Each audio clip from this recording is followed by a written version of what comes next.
ദിവ്യകാരുണ്യ പ്രയാണത്തിന് കുറുപ്പമ്പടി ഫൊറോന ദേവാലയത്തിൽ സ്വീകരണം നൽകി. ആയിരക്കണക്കിന് വിശ്വാസികൾ സ്വീകരണത്തിലും വിശുദ്ധ കുർബാനയിലും പങ്കുചേർന്നു. കോതമംഗലം രൂപത അധ്യക്ഷൻ മാർ ജോർജ് മഠത്തിക്കണ്ടത്തിൽ പിതാവ് ചടങ്ങുകളിൽ മുഖ്യ കാർമ്മികത്വം വഹിച്ചു.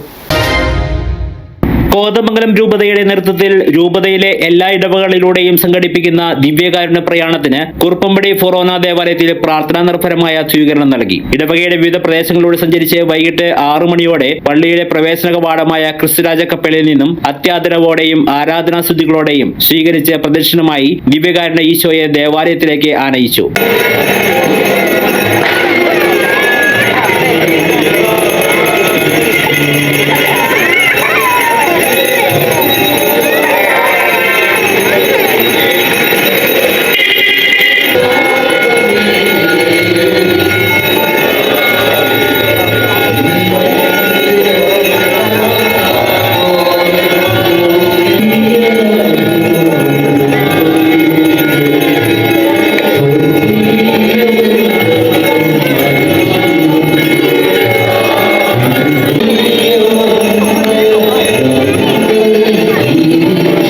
വ്യാഴാഴ്ച കോട്ടപ്പടി, മുട്ടത്തുപാറ, കുത്തുങ്കൽ, നെടുങ്ങപ്ര എന്നിവിടങ്ങളിലൂടെ വാഹനങ്ങളുടെ അകമ്പടിയോടെ സഞ്ചരിച്ചാണ് കുറുപ്പമ്പടിയിലെത്തിയത്. വൈകിട്ട് 6 മണിയോടെ പേടകം ദേവാലയത്തിൽ എത്തിച്ചേർന്നപ്പോൾ വിശ്വാസികൾ പുഷ്പാർച്ചനയും ധൂപാർച്ചനയും നടത്തി സ്വീകരിച്ചു. വിശ്വാസി സമൂഹം കയ്യിലേന്തിയ കുരിശുകളും വർണ്ണക്കുടകളും മുത്തുകുടകളും സ്വീകരണത്തിന് നിറപ്പകിട്ടേക്കി. തുടർന്ന് അഭിവന്ദ്യ മാർ ജോർജ് മഠത്തിക്കണ്ടത്തിൽ പിതാവിന്റെ മുഖ്യ കാർമ്മികത്വത്തിൽ ദിവ്യബലിയും രാത്രി 10:30 മണി വരെ ദിവ്യകാരുണ്യ ആരാധനയും നടന്നു.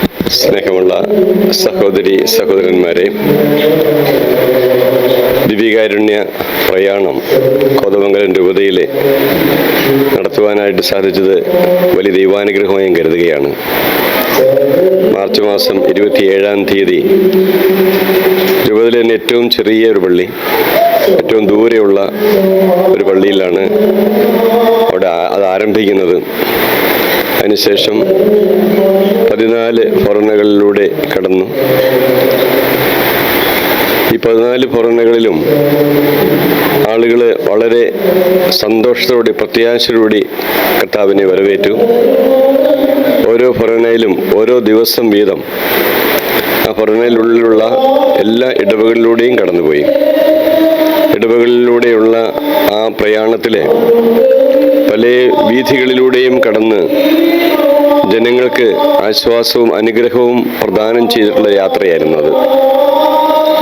ഈശോ തൻ്റെ പരസ്യജീവിതകാലത്ത് ഗലീലയിലൂടെ സഞ്ചരിച്ച് ജെറുസലമിലേക്ക് യാത്ര ചെയ്തതുപോലെ ഈ പ്രയാണത്തിലും ഏറ്റവും ചെറിയ ഒരു സ്ഥലത്ത് നിന്ന് ആരംഭിച്ച് അത് രൂപതയുടെ തന്നെ കേന്ദ്രമായ കോതമംഗലം കത്തീഡ്രലിലാണ് സമാപിക്കുന്നത്. ഈ യാത്രയുടെ ഉദ്ദേശം ഈ കാലഘട്ടത്തിൽ ഈശോ ജീവിക്കുന്ന ദൈവമാണ്, ആ ജീവിക്കുന്ന ദൈവം പരിശുദ്ധ കുർബാനയിലാണ് എന്നുള്ള ആ വലിയ വിശ്വാസം അത് പ്രഘോഷിക്കുവാനുള്ള അവസരമായിരുന്നു. വിശ്വാസത്തിന്റെ മിഴികൾ തുറന്ന് നിത്യജീവന്റെ അപ്പമായ ഈശോയെ ദിവ്യകാരുണ്യത്തിൽ ദർശിച്ചുകൊണ്ട് ആയിരക്കണക്കിന് വിശ്വാസികൾ സ്വീകരണത്തിലും വിശുദ്ധ കുർബാനയിലും ആരാധനയിലും പങ്കുചേർന്നു. സ്വീകരിച്ച് ഈ പറഞ്ഞിലേക്ക് എല്ലാ ഇടവകളിലൂടെയും എല്ലാ വഴികളിലൂടെയും കടന്നു ഈശോ നമ്മളോടൊപ്പം ആയിരിക്കുന്നു. ഈശോയുടെ ജീവിതത്തിലേക്ക് സ്വീകരിക്കുവാനായിട്ട് നന്ദിപൂർവ്വം നമ്മുടെ ബലിയർപ്പിക്കാം. നന്ദി പറയുന്ന ഏറ്റവും വലിയ കാര്യം കുർബാനയാണല്ലോ. കുർബാന അർപ്പിച്ചുകൊണ്ട് നമുക്ക് നന്മകളോട് നന്ദി പറയാം. ദൈവത്തിന് അനുഗ്രഹം നമ്മുടെ മേഖല, നമ്മുടെ കുടുംബാംഗങ്ങളുടെ മേഖല, നമ്മുടെ പ്രദേശത്തിൽ ലഭിക്കുവാനായിട്ട് നമുക്ക് ഒരുമിച്ച് ഭക്തിപൂർവ്വം ഈ കുർബാനയിൽ പങ്കെടുക്കാം. കോതമംഗലം രൂപത അധ്യക്ഷൻ മാർ ജോർജ് മഠത്തിക്കണ്ടത്തിൽ പിതാവിന്റെ മുഖ്യ കാർമ്മികത്വത്തിൽ നടന്ന വിശുദ്ധ കുർബാനയിൽ കുറുപ്പമ്പടി ഫൊറോന വികാരി ഫാദർ ജെയിംസ് കക്കുഴിയിൽ, നെടുങ്ങപ്ര പള്ളി വികാരി ഫാദർ പൗലോസ് നെടുന്നിടത്തിൽ, കോട്ടപ്പടി പള്ളി വികാരി ഫാദർ റോബിൻ പടിഞ്ഞാറേക്കുറ്റ്, കുത്തുങ്കൽ പള്ളി വികാരി ഫാദർ ജോസഫ് പുളിക്കൽ, മുട്ടത്തുപാറ പള്ളി വികാരി father Thomas Kallarakkal, father Antony മരുത്താമലയിൽ എന്നിവർ സഹകാർമ്മികരായി. മാർച്ച് 27-ാം തീയതി ആരംഭിച്ച കോതമംഗലം രൂപതയുടെ ആഭിമുഖ്യത്തിൽ അഭിയന്ന പിതാവിന്റെ നേതൃത്വത്തിൽ ആരംഭിച്ച ദിവ്യകാരുണ്യ പ്രയാണം ഏപ്രിൽ മാസം 10-ാം തീയതി വ്യാഴാഴ്ച കുപ്പമ്പടി ഫൊറോനയിലെ കോട്ടപ്പടി ഇടവകയിൽ 6:45 അർപ്പിച്ച വിസ്തുബലിയോടുകൂടി ആരംഭിച്ച് മുട്ടത്തുപാറ, കുത്തുങ്കൽ, നെടുങ്ങപ്പുറ ഇടവകളിൽ പള്ളികളിലെത്തി ഈശോയെ പ്രതിഷ്ഠിച്ച് ആരാധന നടത്തി.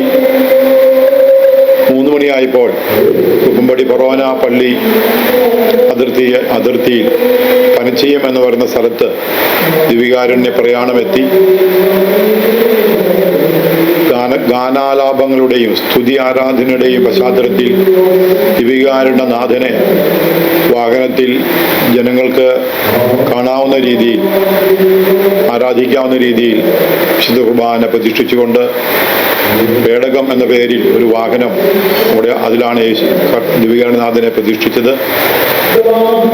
മുമ്പിലും പുറകിലുമായി ഇടവകയിൽ നിന്നുള്ള പൈലറ്റ് വാഹനം, മറ്റുള്ള വാഹനങ്ങളും അതിൻ്റെ അകമ്പടിയോടുകൂടി പ്രാർത്ഥനാന്തരീക്ഷത്തിൽ ഈ കുപ്പമ്പടി ഫൊറോനയിലെ 12 സ്ഥലങ്ങളിൽ ജനങ്ങൾ അധിവസിക്കുന്ന മെയിൻ റോഡിലും ഇരുവശങ്ങളിലുമുള്ള ജനവാസ മേഖലകളിലൂടെ കടന്നുപോയി. അങ്ങനെ 12 സ്ഥലങ്ങളിൽ ഈശോയെ കാത്ത് ജനങ്ങൾ, നൂറുകണക്കിന് ജനങ്ങൾ കാത്തു നിൽക്കുകയായിരുന്നു. ആ ജനത്തെയെല്ലാം ദിവികാരുണ്യനാഥന്റെ ആശീർവാദം കൊണ്ട് സന്തോഷഭരിതരാക്കി ആശീർവാദം നൽകി. 6 മണിയോടുകൂടി ഫൊറോന പള്ളിയുടെ പ്രധാന കവാടത്തിങ്കൽ ദിവികാരുണ്യ പ്രയാണം എത്തിച്ചേരുകയും അഭിനന്ദ പിതാവിൻ്റെ സാന്നിധ്യത്തിൽ, ഫൊറോനയിലെ മറ്റു വൈദികരുടെ ഒക്കെ മഹനീയ സാന്നിധ്യത്തിൽ ദിവികാരുണ്യ പ്രയാണത്തിന്റെ വിശുദ്ധ കുർബാനയ്ക്ക് വരവേൽപ്പ് നൽകി ധൂപാർച്ചന നടത്തി. സ്വീകരണ പരിപാടിയിൽ കോതമംഗലം രൂപത ചാൻസലർ ഫാദർ ജോസ് കുളത്തൂർ, രൂപത വിദ്യാഭ്യാസ secretary father Mathew Mundackal, social service രൂപത ഡയറക്ടർ ഫാദർ ജോർജ് പൊട്ടയ്ക്കൽ, രൂപത വൈസ് ചാൻസലർ അഗസ്റ്റിൻ നിരപ്പിൽ എന്നിവർ പങ്കെടുത്തു. ഫാദർ ജോസഫ് കുഞ്ഞാനിക്കൽ, കൈക്കാരന്മാരായ Johnson Kalambadan, Jimmy Nedumparam, parish council അംഗങ്ങൾ, സംഘടനാ ഭാരവാഹികൾ, യൂണിറ്റ് ഭാരവാഹികൾ എന്നിവർ നേതൃത്വം നൽകി. ഏപ്രിൽ 27 കോതമംഗലം രൂപതയിൽ നിന്ന് ആരംഭിച്ചതാണ് ദിവ്യകാരുണ്യ പ്രയാണം. 14 ഫൊറോനകളുടെ പ്രയാണം കടന്നുപോകുന്നുണ്ട്. 13ാമത്തെ സ്വീകരണ ഇടമായിരുന്നു കുറുപ്പുംപടി. വിവിധ നിയോഗങ്ങളുമായി നടത്തുന്ന ദിവ്യകാരുണ്യ പ്രയാണം വെള്ളിയാഴ്ച കോതമംഗലത്ത് സമാപിക്കും. News desk media 60 Kothamangalam.